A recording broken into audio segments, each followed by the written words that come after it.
নিয়ে আসেন ধরেন।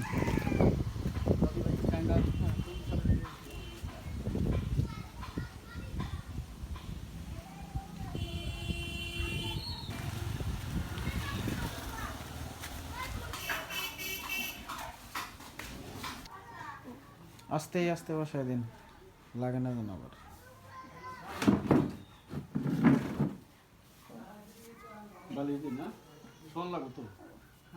আপাতত ইয়া করেন, উপরে উঠে দেন, উপরে উঠান, উপরে উঠান। ওনার আগে উপরে তুলেন, খাটের উপরে তুলেন, আস্তে তুলেন, লাগে না যেন কোথাও। এখন শোয়াই দেন আস্তে আস্তে।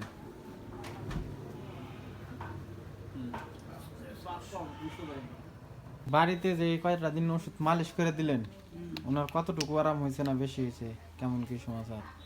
বেশি তো জোরে কথা বলা লাগবে। বেশি হয় নাই, আগের চেয়ে কি কম বোঝা যায় নাকি বেশি হয়েছে? বেশি হয় নাই, কমই বাবা। আপনি কি আগের চেয়ে আরাম বুঝতে পারেন না বেশি হয়েছে তেমন বুঝতে পারেন? আরাম পান? যাই, আরাম পাইলে তো ভালোই। বাড়িতে রাখতে গেলে এইভাবে সমানভাবে রাখা লাগবে একবারে, এভাবে রাখছি। এইভাবে সমানভাবে রাখতে হবে।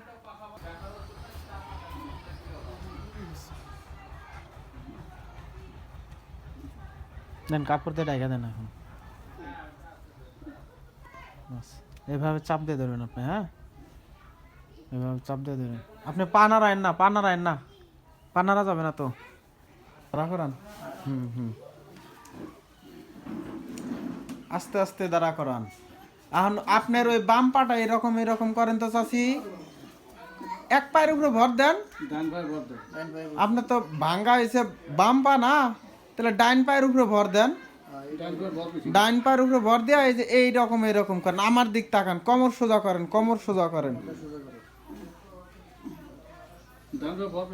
আপনারা ঘাড়ের উপরে হাত নেন না, এমনি হাতের উপরে নেন, হাতের উপরে নেন। ঘাড়ের উপরে নিলে মানে খাটো মানুষ তো পায় না। হ্যাঁ, এখন আপনি বাম পাটা শুধু এরকম এরকম করেন। হ্যাঁ, উঁচা করেন আর রাখেন, উঁচা করেন আর রাখেন। আরো উঁচা করা লাগবে, অল্প উঁচা হয়ে যাচ্ছে, আরো উঁচা করেন। উঁচা করেন, আরো উঁচা করেন, একটু